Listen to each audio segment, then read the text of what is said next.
Rambutku lagi dilurusin sama bos. Ketemu klien itu harus cantik. Rambut harus disetrika.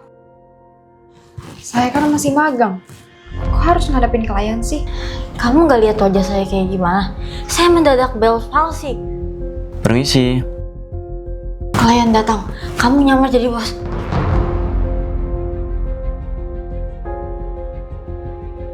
Mantanku? Mantanku? Wow. Aku gak nyangka. Kamu bos di PT Baku Metar ini. Aku Seneng kita bisa sama-sama sukses. Oh ya, aku bos di PT Guncangan-Guncangan Menggoda. Semoga kita bisa balikan. Kerja sama maksudnya. apa ini kesempatan balikan? Sial, aku salah percaya sama orang. Untung ada kalung ajaib. Aku bisa dengar suara hati dengan kalung peninggalan. Kakaknya temannya, kakaknya sepupunya, neneknya temanku. Gimana kalau meetingnya kita di kafe? Biar nggak kaku. Ini anak magang harus diawasin. Selain perusahaan kita kerjasama, kayaknya seru deh kita kerjasama yang lain. Misalkan? Kerjasama bangun rumah tangga. Kamu yakin menikah sama aku? Tapi kan pas kita putus kamu bilang Kamu itu cewek bodoh yang aku kenal. Masa kuliah 9 tahun belum lulus? Situasinya udah berubah. Buktinya kamu jadi bos di PT Baku Metar. iya sih. Biar kita enak ngobrol romantisnya, gimana kalau kita selesaiin kerjanya dulu? Silakan kamu tanda tangan di sini sekarang. Udah misi dari bos sukses. Balikan sama mantan lagi. Selesai. Oke, aku ke toilet bentar ya. Nanti kita lanjut ngobrol. Sini dokumen tadi. Bos, Hei, kamu siapa? bos, ini kan kerja sama kita. Dia bosmu. Dasar anak bodoh. Kamu tanda tangan tanpa lihat isinya. Lihat judulnya. Surat pemindahan kekuasaan. Untung saya dengar suara hati mantan kamu. Tanda tangan di sini ya sekarang. Karena mantanku bodoh, pasti dia nggak sadar ini dokumen apa. Udah, dia nggak cinta kamu. Dia cuma manfaatin sifat tubuh kamu. Maafin saya, bos. Saya udah ngecewain bos. Gak apa-apa. Siapa orang pernah bodoh di hadapan cinta. Tuh, siapa yang pernah bodoh karena cinta? Gosipin di kolom komentar ya. Bosnya buta. Pasti trik buat tes calon karyawan. Selamat datang di PT. Saranin nama baru dong. Silakan duduk dan perkenalkan diri kamu. Kan bener dia pura-pura buta. Buktinya bisa nunjuk kursi dengan benar. Ini CV saya, Pak. Tapi emangnya Bapak bisa baca CV saya? Maksud kamu? Kamu ngeremehin kemampuan saya? Lah kan dia ceritanya pura-pura buta. Kok malah tersinggung? Gimana sih? Oh, jadi ini sifat asli dia. Untung aku pakai kalung ajaib peninggalan leluhurku. Jadi bisa tahu karakter si karyawan. Saya nggak pura-pura buta kok. Nih, lihat. Beneran buta dong, Jir. Maaf ya, Pak. Saya kira tadi Bapak ngetes saya. Wawancara aja belum. Masa udah dites aja? Ya, kalau gitu gue beneran punya atasan buta dong. Pasti repot. Ya udah, kita mulai wawancaranya ya. Aduh, Pak. Saya izin ke toilet ya. Diare. Daripada lolos interview dan punya atasan buta, mending kabur. Jadi kamu udah mau kabur? Udah nyerah? Saya males banget ngurusin atasan buta. Saya ambil lagi ya CV-nya. Banyak banget duitnya. Apa nggak takut hilang? Udah saya ambil CV-nya. Permisi. Tapi... Ya, udah pergi. Dia pasti ngira aku udah pergi. Ambil dikit duitnya. Ternyata dia juga mau nyuri uang kantor. Menarik. Halo? Oh, jadwal transfer uang donasi ya? Sebentar ya. Bos buta ini ternyata rajin donasi. Kok aku merasa berdosa ya udah jahatin dia? Bulan ini saya transfer 300 juta kan ya? Ini tulisannya beneran 300 juta kan di layar? Ini mah 500 juta. Rugi bandar dong si buta. Kurang pak, itu cuma 200 juta. Heh, lu gila ya? Jelas-jelas tulisannya itu 500 juta. Jangan pernah nipu deh di kantor ini. Alah, kamu masih di sini? Ya untung aja saya masih di sini. Jadi bapak nggak ketipu. Ternyata kamu masih punya hati nurani ya? Kamu diterima jadi karyawan saya. Hah? Jadi tadi semuanya itu cuma tes? Ya, enggak sih. Tapi tadi hampir saya kecolongan aja. Tapi sejak awal saya tahu kok, kamu masih ada di sini. Dan kamu ambil uang yang ada di tas saya.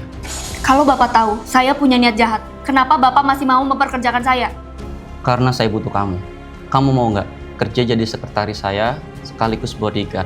Gaji kamu 100 juta per bulan. Ya mau dong Pak, kalau gitu saya siap mengabdi dan jadi karyawan Bapak. Selain baca suara hati, kalung ini berhasil bikin aku punya karyawan loyal. Elijo, lihat mama. Bang. Untung anaknya udah kece bisa aku sama ibu tirinya. Ibu kandung El Ijo meninggoy karena keselak biji durian. Dan aku pun menikah dengan Ruby, teman kencan onlineku. Udah mau berangkat kerja sayang? Iya, kamu tolong jaga Elijo ya. Pastinya sayang, Elijo kan udah aku anggap anak sendiri. Sakit. Kamu kenapa nak? Kok tangan anakku merah? Apa ini luka memar? Ya ampun Elijo, kamu di sini. Mama kan belum ngasih salep. Tangan Elijo kenapa sayang? Gatel-gatel sayang, kayaknya kena kasur deh. Kok anakku kayak ketakutan? Kalau apa nih? Aku kalung ajaib pembaca suara hati. Pemilikku sebelumnya sudah pensiun. Kok bisa dilepas sih? Kalung baru ya sayang? Iya, tiba-tiba aja muncul di jalan. Bisa nih kalungnya aku ambil. Kamu ngomong sesuatu sayang? Aku nggak ngomong apa-apa. Aneh, mulutnya nggak gerak, tapi aku bisa dengar suara istriku. Jangan pergi. Hati-hati di jalannya sayang.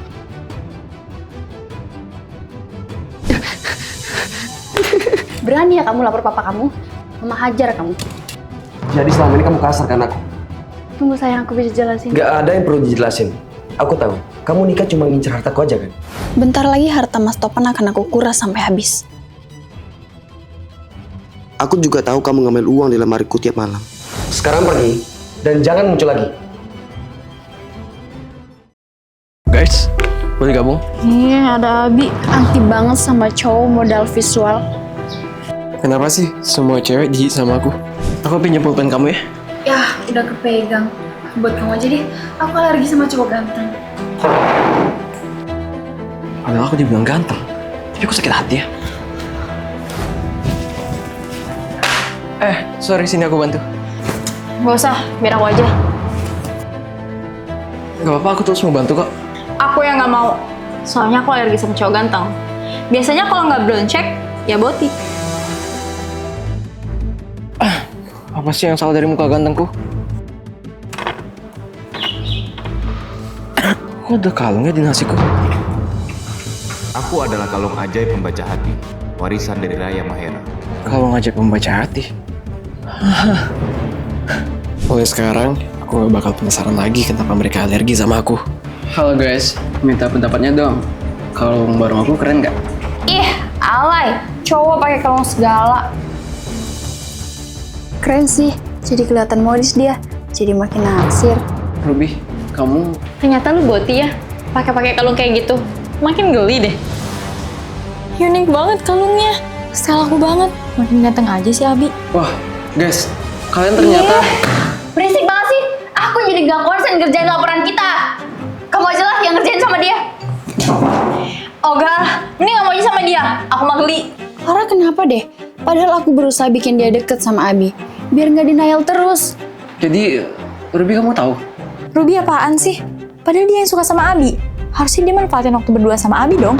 Guys, kalian sebenarnya saling peka ya? Peka apaan? Peka kalau semua cowok ganteng itu red flag. Peka kalau yang cakep-cakep itu belok. Bukan gitu. Udahlah, malas aku lihat mukamu. Bye. Ruby, ikut. Bye. Ternyata mereka berdua sama-sama ngalah. Padahal dua-duanya suka sama aku. Soal denial semua. Aduh, kalau kayak gini aku deketin yang mana tuh? Sayang, tolong! Sayang, kamu minta tolong ke aku? Maksudnya? Aku nggak ada ngomong apa-apa kok. Belakangan ini aku sering dengar suara istriku minta tolong. Semua gara-gara kalung ajaib. Berkat kalung ajaib dari buyutku, aku bisa dengar suara hati orang lain. Silakan makanannya, sayang. Siapapun tolong aku. Hei, kamu dengar suara aku minta tolong lagi? Iya sayang, kayaknya ada orang lain di rumah ini. Udah sayang, gak usah didengerin. Yang penting kan aku ada di sini. Tapi sayang, suara itu kan... Suara itu nggak nyata, cuma ilusi kamu. Aku berangkat kerja dulu ya sayang. Semangat kerjanya sayang. Jangan kemalaman ya, aku kangen. Kok aku baru sadar sifat istriku berubah ya? Aku berangkat kerja dulu ya sayang. Ya, pulangnya jangan malam-malam. Dulu, istriku orangnya cuek dan gak pedulian.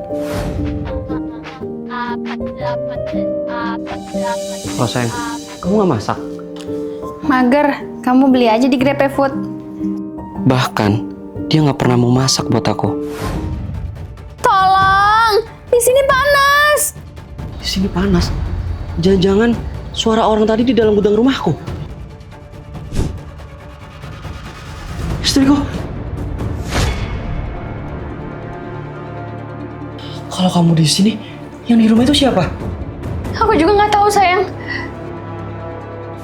Permisi, paket.